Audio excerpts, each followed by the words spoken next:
Voltamos agora com todos os detalhes da prisão neste domingo do empresário Joesley Batista e do executivo Ricardo Saldi, do grupo JF. Eles se entregaram à Polícia Federal em São Paulo. Foi depois que o ministro do Supremo, Edson Fachin, determinou a prisão dos dois a pedido do Procurador-Geral da República, Rodrigo Janot. Joesley e Saldi são acusados de prática sistemática de delitos, de lavagem de dinheiro e de omitirem informações na delação premiada.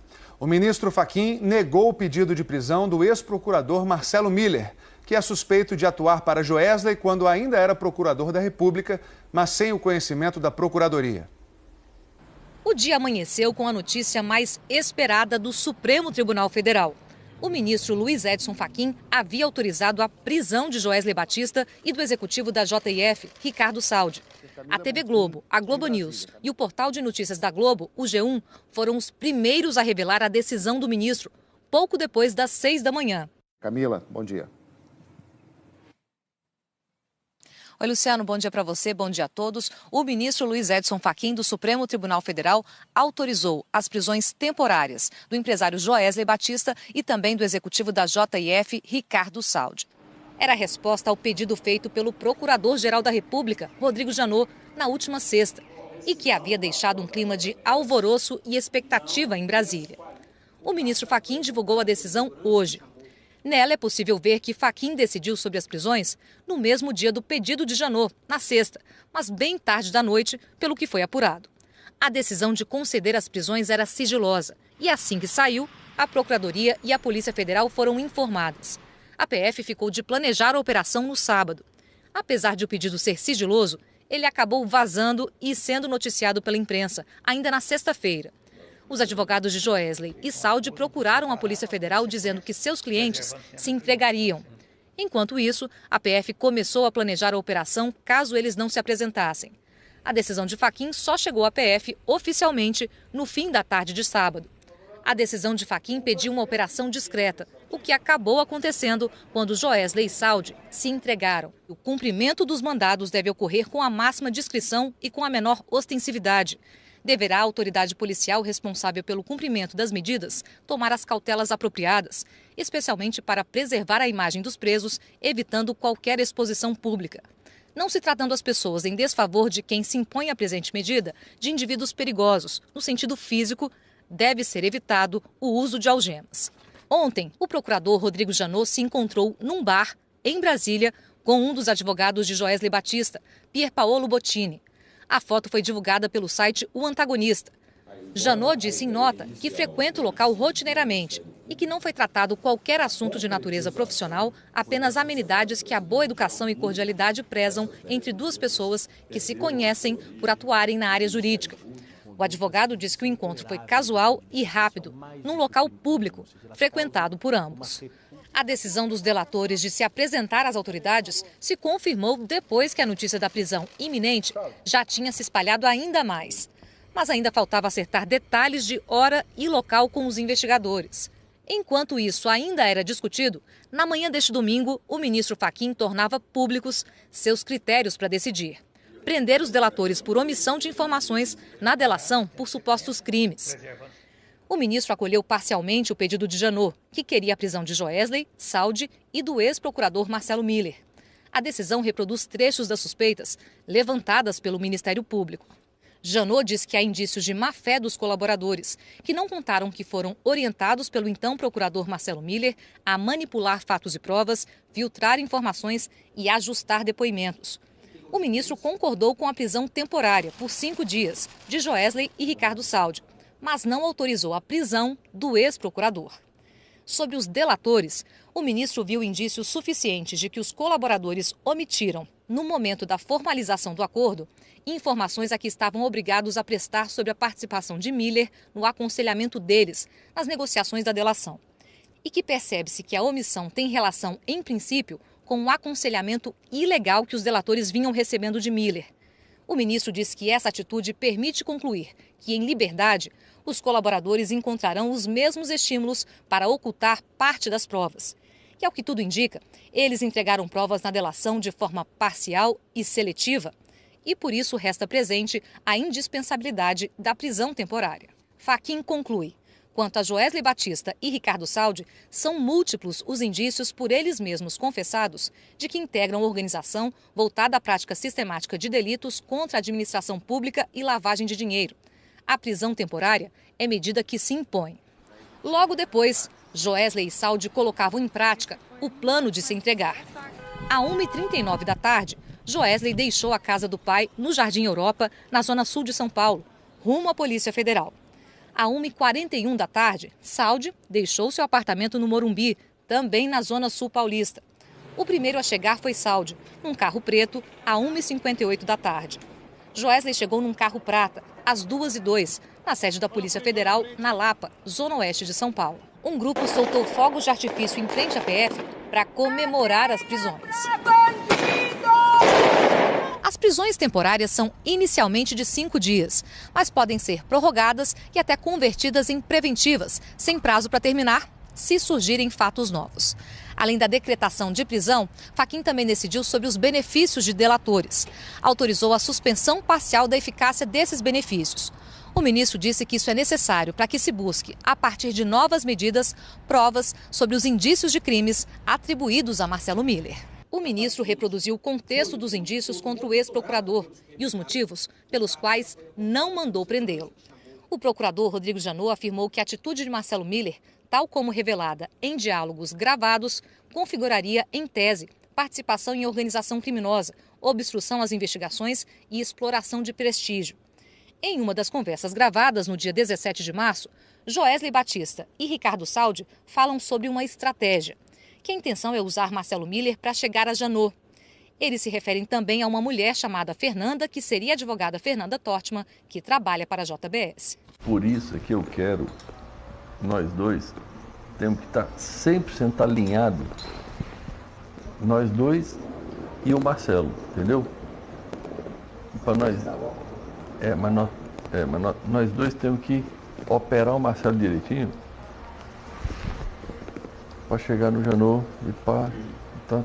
Eu acho, é o que eu falei para Fernanda, é o que eu falei para nós nunca podemos ser o primeiro, nós temos que ser o último. Nós não podemos ser. Em outro trecho, Joesley Batista e Ricardo Saldi fazem uma brincadeira, cogitando fantasiar Marcelo Miller de garçom para que ele pudesse assistir à gravação de uma conversa. Nós damos um papel, qual papel nós dá para o Marcelo? Tem que ser garçom, nós põe um lenço nele assim, para mostrar que não tem nada aqui, o garçom está o tempo inteiro, é até melhor. Ô Maninho, busca esse Você fica. Mas é a melhor coisa com um garçom aqui, porque aí o cara fica à vontade mesmo. Nós põe um lenço nele, tudo direitinho. Ele topa na hora. Ele topa na hora. Na decisão, o ministro Fachin reconhece evidências contra o ex-procurador Marcelo Miller. No que diz respeito a Marcelo Miller, ainda que sejam consistentes os indícios de que pode ter praticado o delito de exploração de prestígio e até mesmo de obstrução às investigações, não há, por hora, elemento indiciário com a consistência necessária à decretação da prisão temporária, de que tenha, como sustentado pela PGR, sido cooptado pela organização criminosa. E diz que para que esse crime estivesse configurado, seria necessário uma situação de estabilidade e permanência. Elementos que, por hora, diante do pedido do MP, não se mostram presentes para qualificar o auxílio dado a Joesley e Saldi como pertinência à organização criminosa. Quando a gravação, que acabou por derrubar o acordo de delação da JF, foi feita, no dia 17 de março, Marcelo Miller já havia pedido exoneração do cargo de procurador da República. O pedido foi feito no dia 23 de fevereiro, mas a exoneração só foi efetivada e passou a ter efeito a partir do dia 5 de abril. Nos seus últimos meses na Procuradoria, depois de ter saído de Brasília, Marcelo Miller voltou para o Rio de Janeiro, ainda em julho de 2016, e foi nomeado membro auxiliar do Grupo de Trabalho da Lava Jato, onde permaneceu até sua exoneração. A mesma certidão do Ministério Público Federal faz a ressalva de que ele não teve exercício ordinário do grupo e não participou da distribuição de processos. E trabalhou em atividades em caráter eventual, de junho a outubro de 2016. O documento afirma ainda que Marcelo Miller nunca atuou em nome do Ministério Público em nenhum procedimento envolvendo o grupo JF. A delação de executivos da JF foi assinada em maio e caiu como uma bomba no mundo político em Brasília. Joesley Batista tinha gravado o presidente da República, Michel Temer, no Palácio do Jaburu. A conversa foi no dia 7 de março e, segundo a Procuradoria, representou o aval do presidente para comprar o silêncio do ex-deputado Eduardo Cunha e do operador Lúcio Funaro neste trecho. Eu estou de bem com o Eduardo. Tem que manter isso. Todo mês. A delação revelou uma imagem que chocou o país. O ex-deputado e ex-assessor de Temer, Rodrigo Rocha Loures, foi flagrado pegando uma mala de dinheiro, que o Ministério Público diz ser para o presidente. Loures chegou a ser preso. E o presidente foi denunciado por corrupção passiva no exercício do cargo. Com a ajuda de aliados na Câmara, conseguiu maioria para barrar a denúncia. Outro político, gravado por Joesley, foi o senador Aécio Neves, do PSDB. Ele chegou a ter um mandato suspenso no Senado após a revelação de que pediu 2 milhões a Joesley. Seu primo, Frederico Pacheco, acionado para pegar o dinheiro, chegou a ser preso.